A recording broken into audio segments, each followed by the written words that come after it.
So I don't have a deer stalker and a pipe, but I do have a sailor hat and a fake cigarette. So, nah?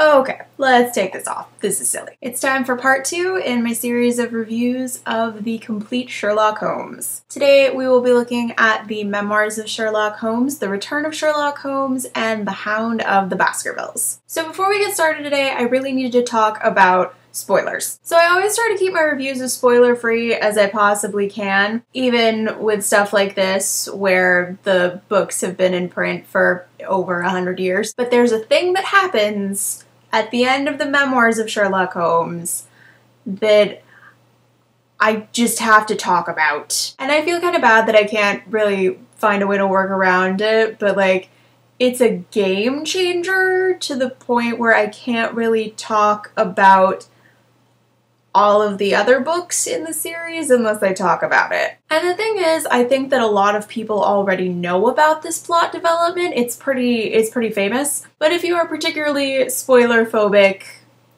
you might want to skip it. I don't think knowing it really ruins the experience, because I knew it going in, but you know, you gotta make your own choices. If you've seen the last episode of season 2 of the BBC's Sherlock, then you know what it is, if that is helpful. Okay, overall impressions of these three. This was really all over the place in terms of quality. This batch contained both my favorite and least favorite thus far. So, but overall, still really good. My least favorite, that one was a little bit of a slog to get through, but it was still fine. First up is the Memoirs of Sherlock Holmes. This one is short stories, and I'm pretty sure I mentioned in the last video that I think Sherlock Holmes works best in short stories, and this continues that trend because it's super awesome. I want to talk a little bit about one story in particular. As you may recall from the previous video, The Sign of the Four, the second Sherlock Holmes novel,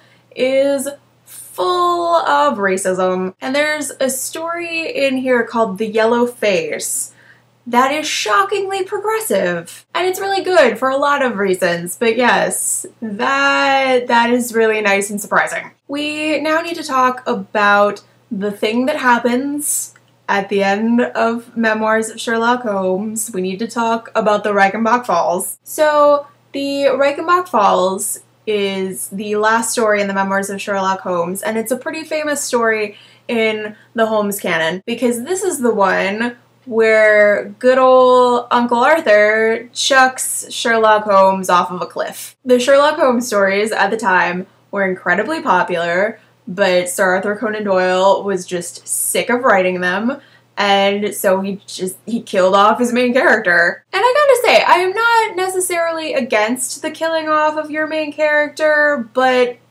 this was really anticlimactic. Also, there's no actual mystery in the Reichenbach Falls. It's just like, hey, here's Moriarty. We gotta run for Moriarty. People go over the falls. But the Memoirs of Sherlock Holmes is still a really strong book, and it's probably my favorite thus far. Next up is The Return of Sherlock Holmes. This one is another short story collection, and it's the continuing adventures of Holmes and Watson after Holmes comes back from the dead. Well, he faked his death. He didn't actually come back from the dead. That would have been a weird twist. Okay, so after Sir Arthur Conan Doyle killed off Holmes at the end of Memoirs in the Reichenbach Fall, everybody was really upset, and everyone was just constantly begging him to bring back the character until finally he was just like, okay, fine. Thus the stories in The Return of Sherlock Holmes. Doyle really did not want to write this, and you can tell. You can practically hear him grumbling while you read this. There are also some slight, like, character and continuity issues. Like, Sherlock Holmes comes back and he finds Watson again, and he's like, hey bro, sorry I lied about being dead for 2 years, and Watson was like, it's cool, and then they just go back to solving mysteries. I don't know, I feel like he probably would have been a little angrier about that. Also, we need to get Watson's wife on some milk cartons because she is missing. Like, she is just gone, and it's like she never existed. No one ever brings her up. Is she dead? I don't know. So yeah, that's disappointing.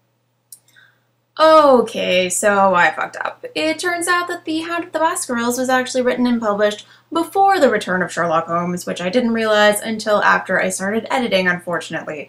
I was basing my reading order off of the table of contents for one of the complete Sherlock Holmes collections, and in a lot of cases those collections put Return before Baskervilles, which makes sense as the first story in Return directly follows the last story in Memoirs.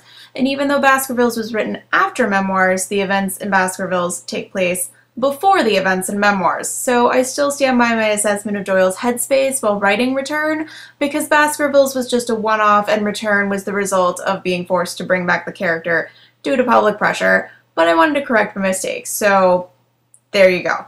Fortunately, things picked back up with The Hound of the Baskervilles, which is next. I remember watching an episode of Wishbone that was based on this one many years ago, but I don't remember anything that happened in it, so this was basically fresh. How much of my knowledge of the classics is based upon episodes of Wishbone? I would rather not say. So this one takes place out in the countryside and is all about this curse that is supposed to have been placed upon this wealthy family years and years ago. It's all killer dogs and general doom. You know how these curses go. And this one is really, really good.